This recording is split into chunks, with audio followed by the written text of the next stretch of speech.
Imagine having the most feared job in town. Not king, not knight, not priest, executioner. Someone had to do it. That someone was hated, needed, paid, avoided. A medieval executioner lived near death, but rarely near respect. People needed his hands. They did not want his friendship. They wanted justice. They wanted punishment. They wanted fear. They wanted order. And he delivered all of it. Up close. First question. Who became an executioner? Usually not a dreamer. Usually not a hero. Often a man trapped by circumstance, sometimes the son of one, sometimes a criminal spared, sometimes a butcher-like specialist, sometimes just the man willing. Willing mattered. Most people did not want this work, for obvious reasons: blood, pain, screaming, bodies, public hatred, religious fear, social isolation, permanent stigma. An executioner was more than an axe. He was an official, a legal functionary, a specialist in punishment, a city tool. The court spoke, the executioner acted. Law needed a body. He provided one. That made him powerful, but never popular. Children feared him. Adults avoided him. Some would not touch him. Some would not dine with him. Some would not marry into his family. Some whispered when he passed. Others crossed the street. Yet on execution day, everyone stared. His work was not only beheading. That is important. Very important. Medieval punishment came in many forms: whipping, branding, mutilation, hanging, beheading, breaking, burning.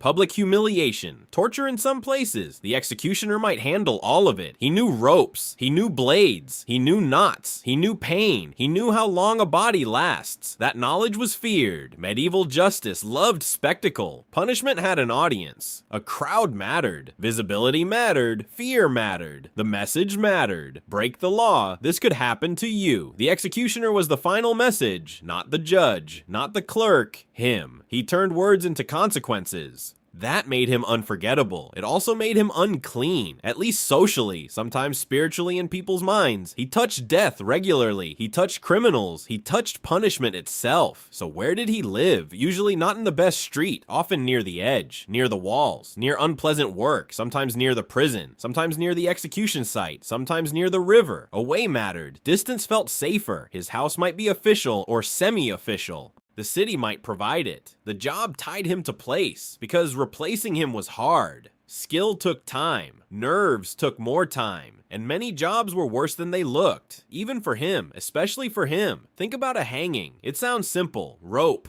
beam, drop. But medieval hanging was not modern. The technique varied. The equipment varied. The suffering varied. A bad setup meant agony. A bad knot meant agony. A bad rope meant agony. A bad executioner meant disaster. People noticed skill. They really noticed skill. A clean beheading mattered too. One strike was ideal. Two was shameful. More was horror. The crowd remembered mistakes, so the executioner trained. Maybe not formally, but practically, repeatedly. He learned how to swing. He learned where to strike. He learned how to secure a prisoner. He learned how to read panic. He learned how to work fast. He learned how to work publicly. That last part mattered. Many people can do violence. Fewer can do it calmly, on a platform. Before a crowd, with everyone watching, with officials watching, with victims' families watching, with God watching in people's minds. Pressure was constant. Sometimes he also tortured prisoners. Not everywhere, not always, but in some systems. Judicial torture was legal, horrifying, controlled, documented, question-driven. The executioner might assist or perform it. He knew the devices, he knew the limits, he knew the injuries, he knew how far to go, or how far he was ordered to go.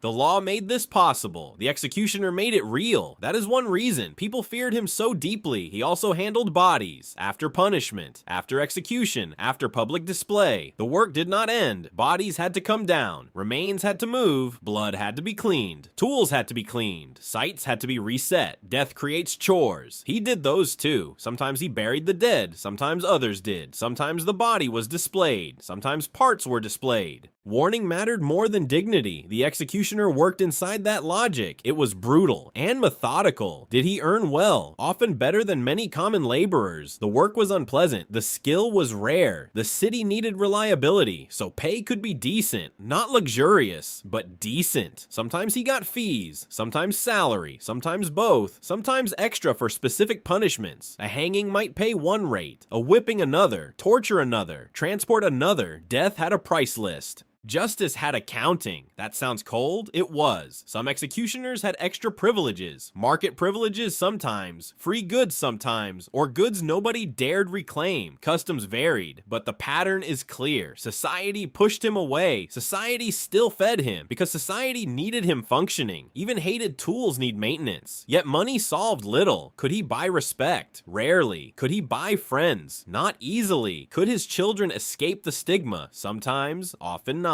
The family carried the mark, not just the man. Marriage was difficult, very difficult. Who wanted that connection? Few. Executioners often married within similar circles. Other executioner families, marginal families, people already outside respectability. Social walls were thick. The profession could become hereditary, not always by pride, often by exclusion. If nobody accepts your family, your choices shrink. Your children inherit more than tools. They inherit reputation. They inherit gossip.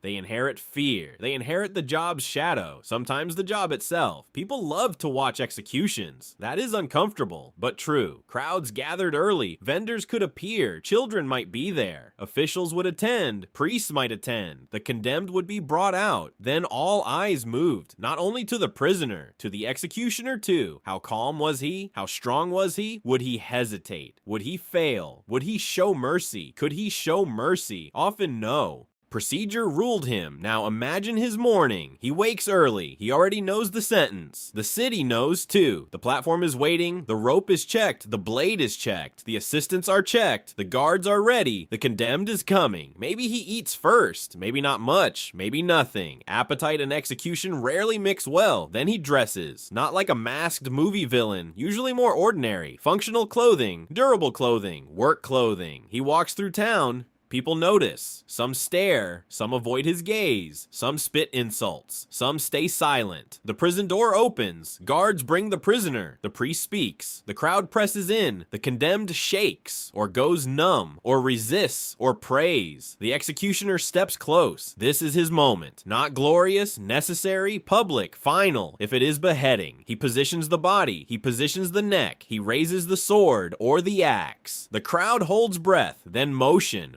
One swing, hopefully one. Skill becomes mercy, a strange mercy, but mercy still. When it ends, noise returns. The crowd exhales. Officials confirm. The executioner cleans up. Then he goes home. Still needed, still hated.